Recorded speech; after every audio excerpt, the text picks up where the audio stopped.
Hey, this is Travis with Hotsy Cleaning Systems out of Des Moines. We're here with our buddy Mikey. He's been a longtime customer.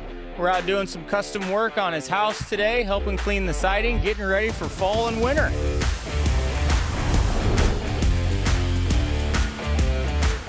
We are using the Hotsy 1260 SS on a custom designed skid.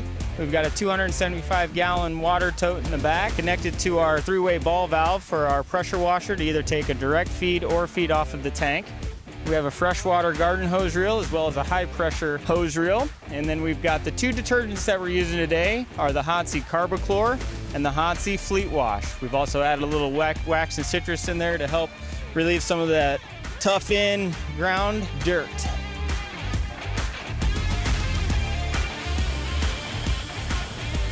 It looks 100% better already. I mean, this is amazing.